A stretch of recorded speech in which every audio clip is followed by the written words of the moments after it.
একটা ঈদের দিনের মতো সবাই একত্রিত হয়েছি, সবাই উৎফুল্লভাবে ভোট দিতে আসছে।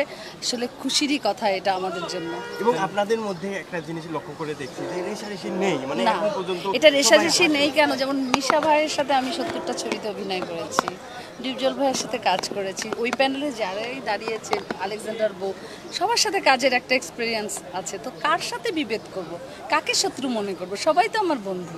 নিজের ভোট নিজে দিয়েছেন, কেমন লাগছে? আসলে এই এই ভাষায় প্রকাশ করার মতো না।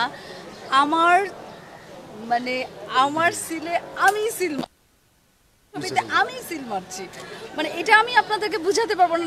আমি কিছুক্ষণের জন্য আমার ছবিটার দিকে তাকিয়েছিলাম, দেন একটু সময় নিয়ে সিলটা মেরেছি। নিজের ভোটটা নিজে নিজে দিয়েছেন, মানে এই ব্যাপারটা মানে খুবই আনন্দের ছিল। আমার জীবনে একটা স্মরণীয় দিন হয়ে থাকবে।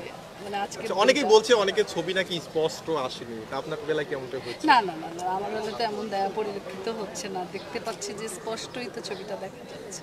আপু আর একটা বিষয় একটু জানতে চাবো, সেটা হলো যে আপনারা মুখোমুখি ছিলেন, ডিপজল ভাইয়েরা এবং আপনারা নিপুণ আপু সহ সবাই মুখোমুখি ছিলেন এবং সবাই খুব হাসি আনন্দ নিয়েই আসলে দাঁড়ানো ছিলেন, মানে এই ব্যাপারটা একটু জানতে। আমরা শিল্পীরা দিন শেষে সবাই এক, সেটা কিন্তু আজকে আপনারা প্রমাণ পেয়েছেন। শিল্পীদের মনে কোনো বিভেদ নাই। এটা ক্ষণিকের একটু ইলেকশন হচ্ছে, মানে একটু কথাবার্তা হচ্ছে, তর্ক সৃষ্টি হচ্ছে। ভোটের পরে আপনারা দেখবেন আর একটা চিত্র।